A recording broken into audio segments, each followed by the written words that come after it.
Alors, le signataire du dit contrat se verra dans l'obligation de payer la somme convenue au sieur Guizdo et Lianshu, et ceci à chaque début de mois lunaire jusqu'à la fin de ses jours. Et même au-delà. Bah oui, tiens, après tout, il n'y a pas de raison. Même au-delà. Et voilà le travail. C'est écrit tellement petit que le client prendra ça pour une tâche. Hé, mon petit Lianshu, je viens de mettre la dernière main à un contrat qui fera date dans l'histoire des contrats à travers les siècles. Qu'est-ce que tu dis de ça, hein? Moi, j'ai presque fini ton écharpe. Le client qui signera cette petite merveille mettra des années à s'en remettre. Et nous, on aura enfin ce qu'on mérite, la richesse infinie. Ce que vous méritez surtout, c'est un bon coup de pied dans les fesses, oui. Tiens, attrape ça, fainéant. Oh, mais qu'est-ce que c'est? Des pommes de terre. Tu crois tout de même pas que je vais les éplucher, non? Janine, dois-je te rappeler que je ne suis pas le cuisinier mais un client? Et ce n'est pas à toi que je vais apprendre que le client est roi. Or, on n'a jamais vu un roi éplucher des pommes de terre. Oh. Guizdo, dois-je te rappeler qu'un client, c'est une personne qui paye ses notes en temps et en heure? Alors tu vas me faire le plaisir d'éplucher ces pommes de terre, et ça sans discuter, c'est compris? Maman, il y a un client qui te demande. Voilà, j'arrive. Il vient d'arriver, mais si tu lui cries dessus, il va sûrement repartir aussi sec. Tu as raison, Zaza. Calme et amabilité sont les deux mamelles de l'aubergiste. Alors, que puis-je pour vous, cher monsieur? Eh bien, en fait, j'aimerais savoir si vous avez des oies. Oh, mais bien sûr, je peux vous faire de l'oie farcie à la cuisse de boulgore, à moins que vous ne préfériez de la gigue d'oie sur son lit de trépanador. Non, vous m'avez mal compris. Je ne veux pas manger ces oies, je veux juste leurs plumes. Dis donc, mon petit bonhomme, tu te moquerais pas de moi par hasard? Non, parce que c'est vraiment pas le moment. Dis, Janeline, pourquoi tu les cuirais pas avec la peau, tes pommes de terre? Tu sais, c'est pas mauvais avec la... Ah, ça perlouille, j'en crois pas mes mirettes. Tu es Billy? Billy le teigneux? Guizdo! T'as vu, Lianshu? Oui. Dans mes bras, espèce de petit canaille! Guizdo! Lianshu! Mes amis! Je vous assure, on lui avait fait croire que les poules avaient des dents. Alors chaque fois qu'une poule s'approchait, il sautait en criant dans les bras de Lianshu. Il n'y a pas à dire. On avait beau être une dizaine d'orphelins dans la ferme de la mère Poulard, c'était bien toi le plus drôle, Guizdo. Ah oui, tiens, je me rappelle qu'un jour, il avait... Oui, bon, écoute, on va quand même pas passer toute la nuit à ressasser le passé, non? D'accord, tu as entièrement raison. Alors, qu'est-ce que vous devenez? Eh bien, vois-tu, moi et Lianshu, on est devenus chasseurs de dragons.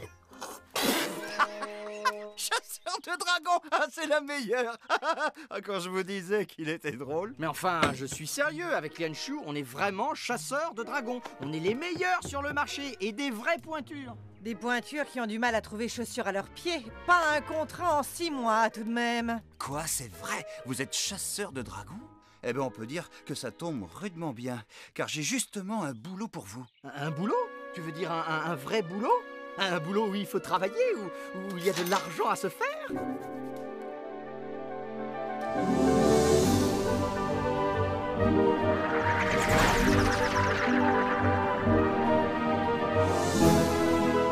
Il a déjà dévoré toutes nos bêtes. Une vraie boucherie. Plus personne n'ose sortir de sa maison. Mais ce dragon, il est comment?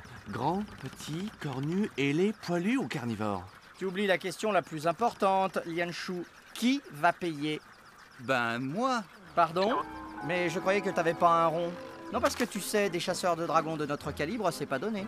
Ah, ne t'inquiète pas pour ça. C'est le contrat? Bon, alors où est-ce que je signe? Ici, ici, ici et là. Guizdo, dis-moi, ce contrat, ce n'est pas celui de ce matin. Si, c'est bien lui. Je pensais pas que j'allais le rentabiliser aussi vite. Mais je croyais que Billy était un ami. Tu sais, je pense que tu devrais lire ce contrat avant de le signer. On ne sait jamais.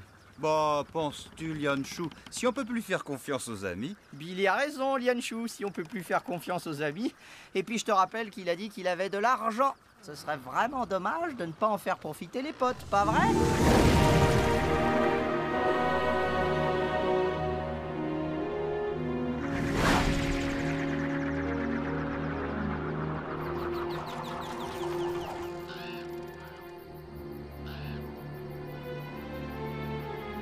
Eh ben mon vieux, ils savent accueillir chez toi. Faut leur reconnaître ça, hein. Les gens ont peur car c'est la nuit que le dragon attaque. Oyez, oyez, gens de bien, gueux et gueux. En vérité, je vous le dis, ne vous inquiétez plus, votre calvaire est terminé. Car Yanshu est là, il est venu vous débarrasser de l'engeance dragon. Vigilants, on ne veut pas d'étrangers ici. Alors retournez chez vous. On n'a pas besoin de vous, vous entendez? Ces gens sont charmants. Oui, vraiment charmants. Tu dois bien te plaire ici. Ah, le dragon! Victor?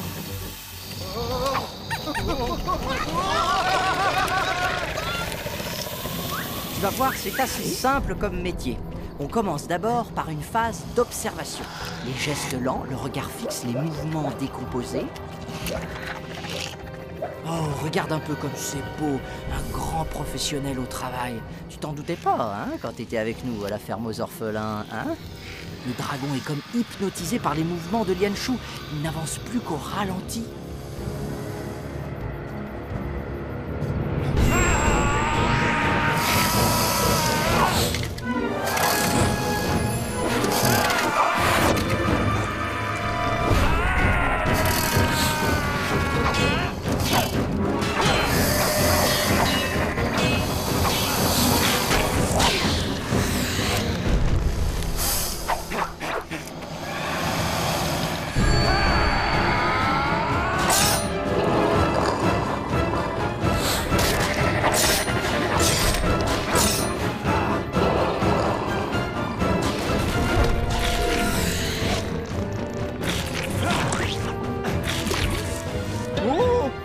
Misère de misère, saperlouille de saperlotte.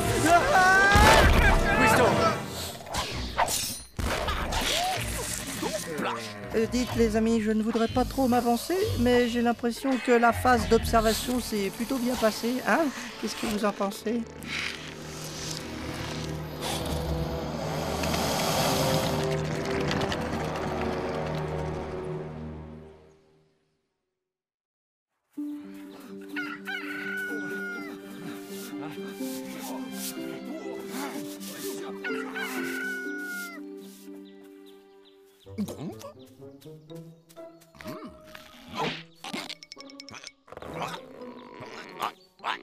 Il a fait ça pour marquer son territoire, comme s'il cherchait à montrer qu'il est chez lui.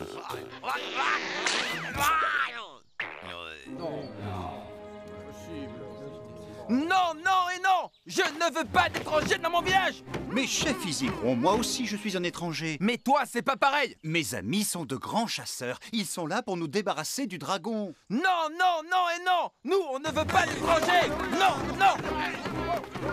Laisse faire le professionnel, Billy. Chers amis, laissez-moi vous dire que ce que vous avez vu cette nuit n'était qu'un amuse-gueule. Votre dragon, on aurait pu le trucider direct, mais on a préféré en quelque sorte faire durer le plaisir. On veut que les clients en aient pour leur argent, simple conscience professionnelle. Mais si vous voulez, on peut faire plus court, hein.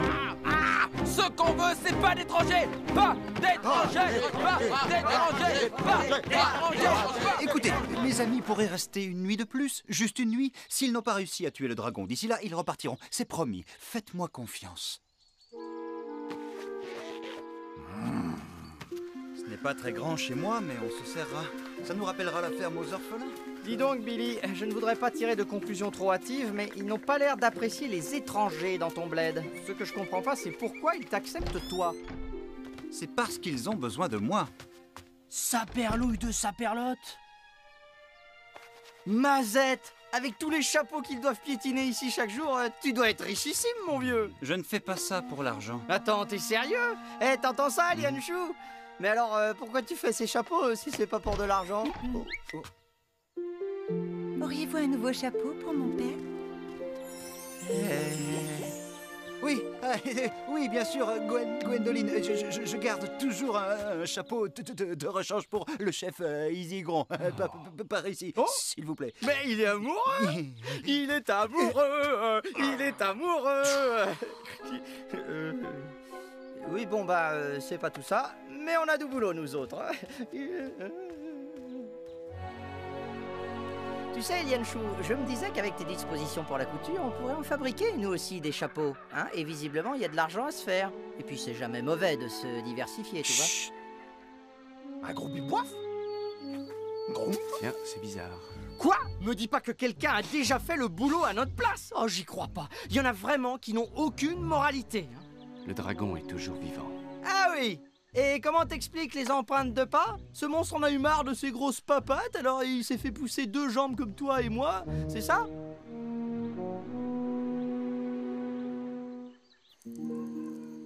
La première fois que je l'ai vue, mon cœur s'est mis à battre à toute allure et oh, elle était si douce et si jolie. Oui, c'est possible, mais sans vouloir jouer les rabat-joie, ta Gwendoline, elle a pas l'air follement amoureuse de toi. J'ai raison ou j'ai raison? Ouais, c'est vrai qu'elle est froide depuis quelque temps. Oh, c'est sans doute à cause de cette histoire de dragon. Mais et toi, Guizdo, tu n'as jamais été amoureux? Moi, amoureux? Billy, non seulement t'es plus teigneux du tout, mais en plus t'es devenu drôle. Moi, amoureux. Sacré Billy. Hein? Tiens, c'est vrai ça. Pourquoi j'ai jamais été amoureux, moi? Hein? Vous pouvez pas vous taire? On veut dormir, nous. On avait bien dit qu'on ne voulait pas d'étrangers. Pas d'étrangers. Non, non, non et non. À ce rythme-là, je ne pourrai bientôt plus fournir. Je n'ai déjà plus de plumes. Le dragon a bouffé toutes les oies. C'est pour ça que j'étais parti. Ne t'inquiète pas, Billy. On va arranger ça. Ouais, tu vas voir ce que c'est que des vrais pros.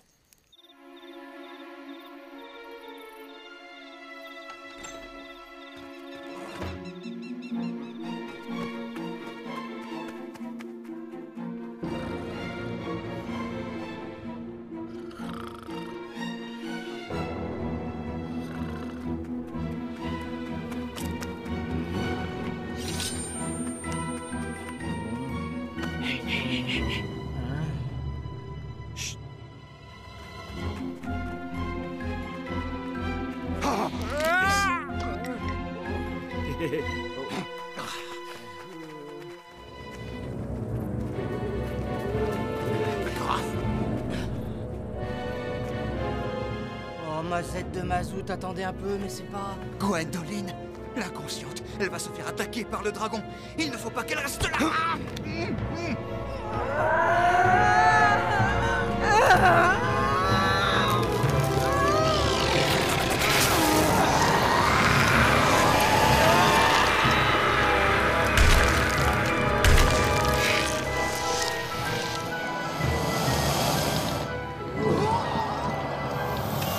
Dites, je ne voudrais pas paraître pessimiste, mais je crois qu'elle nous a repérés.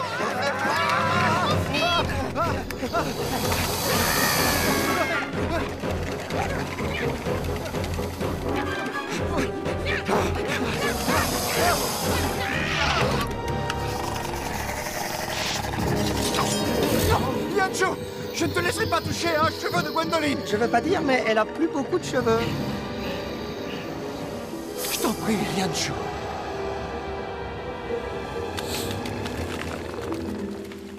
C'est ça, dites tout de suite que ma fille est un dragon. Bon, ben voilà, je vous le dis, votre fille est un dragon.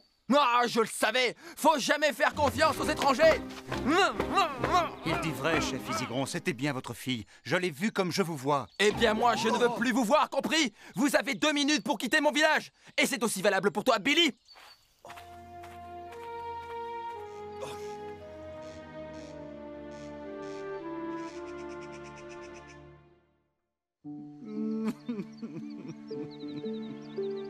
Ah, j'ai tout gâché. J'avais une vraie famille bien à moi et j'ai tout gâché. Oh, je ne serai jamais qu'un orphelin. Pourquoi est-ce que tu pleures, Guizdo? Oh, mais je ne pleure pas, grand dadais, j'ai juste une poussière dans l'œil. Allons, ne pleure pas, Billy. Tiens, en souvenir du bon vieux temps, je passe l'éponge sur tous les frais engagés pour la chasse. Tu ne nous dois plus rien, d'accord? On va faire encore mieux que ça. Non, attends un peu, qu'est-ce que tu veux dire par là? On va quand même pas lui donner de l'argent, non? Écoute-moi, Billy. Gwendoline n'est pas Gwendoline. Tu sais, Lianchou, t'as un don pour réconforter les gens. Ah oui, je t'assure, t'as un vrai don. Hein. Je pense que ce dragon est un Artog. Je n'en avais jamais vu auparavant. Il possède un incroyable don de mimétisme et il rêve de devenir humain. Oh, alors là, tout c'est clair. Mais peux-tu nous en dire encore un petit peu plus sur cette bestiole? Leur problème, c'est qu'ils reprennent leur forme dès le coucher du soleil. Celui-là doit donc retenir Gwendoline prisonnière pour pouvoir imiter son apparence chaque matin et revenir dans le village. Si on retrouve la tanière de ce dragon, on retrouve Gwendoline? Eh oui, tu as tout compris. Mais moi aussi j'avais compris, Lianshu. Je faisais comme si j'avais rien capté, histoire de détendre l'atmosphère, mais j'avais compris. Faut dire que c'était pas très compliqué. Hein. Oh. Bon, ça fait toujours plaisir de sentir que ce qu'on dit intéresse tout le monde. Enfin. On ne doit plus être très loin maintenant. Oh. Ah. Non. Accroupis-toi, gros dragon.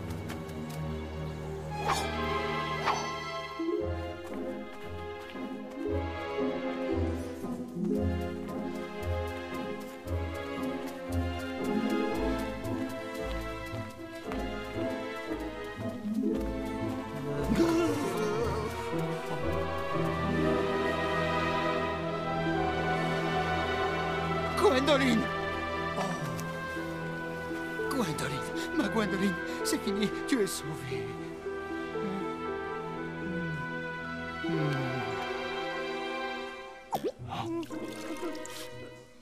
Encore une poussière, Guizdo? Il faudra vraiment que j'aille voir un guérisseur dès notre retour à l'auberge. J'ai peut-être attrapé quelque chose de grave à l'œil.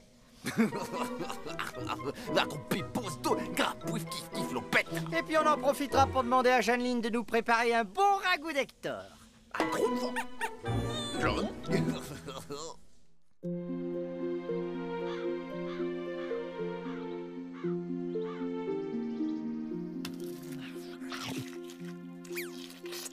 Je suis content de voir que le départ de Billy ne t'a pas coupé l'appétit.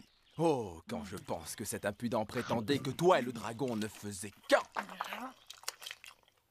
Ah bon, il a dit ça de moi? Un dragon? Oh, franchement, est-ce que j'ai une tête de dragon? Gwendoline, que t'arrive-t-il? On dirait que ta voix est... Oh, ma voix, qu'est-ce qu'elle a, ma voix? J'ai le droit d'être humain, moi aussi. Comme vous. Écoutez-moi bien, surtout ne dites rien aux autres. Papa! Oh non!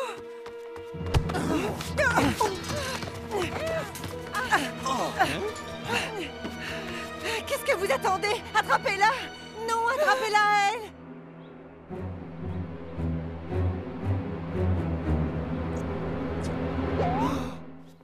Ma Gwendoline. Billy.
Il est où le dragon? Tu l'as eu? Ah, bravo mon pote, c'est toi le meilleur. Un grachou? Ça va? T'as pas eu trop de mal? Il était pas si terrible que ça alors ce dragon, hein? Un grabou, c'est quoi ce truc qu'on l'a chelou?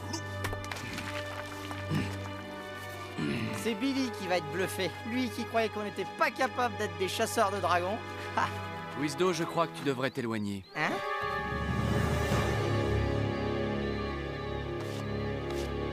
Oh, oh! Misère de misère, pauvre de moi! Oh, secours!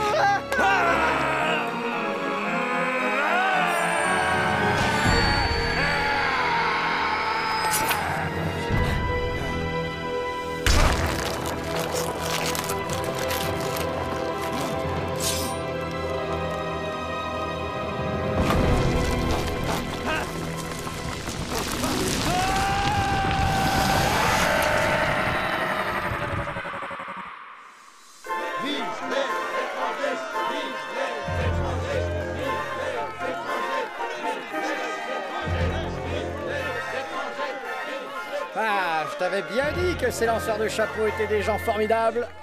Billy, tu nous as sauvés du dragon, je suis fier de toi. Tu seras toujours comme un fils pour moi.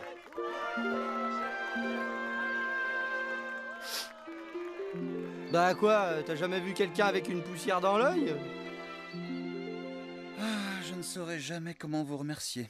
Grâce à vous, j'ai enfin trouvé une famille. Oh, voyons, ce n'est rien, mon vieux, on a fait que notre boulot. Et dans ce boulot, on est les meilleurs, alors. Eh bien, justement, mes amis, maintenant, il faut que je vous paie ce que je vous dois. Ah oui, le contrat. Guizdo, Taratata. On ne va quand même pas parler argent entre amis, hein, non? Par contre, Billy, si tu tiens vraiment à faire quelque chose pour nous, eh bien... C'est vrai qu'il est beau. Il me va bien, vous ne trouvez pas?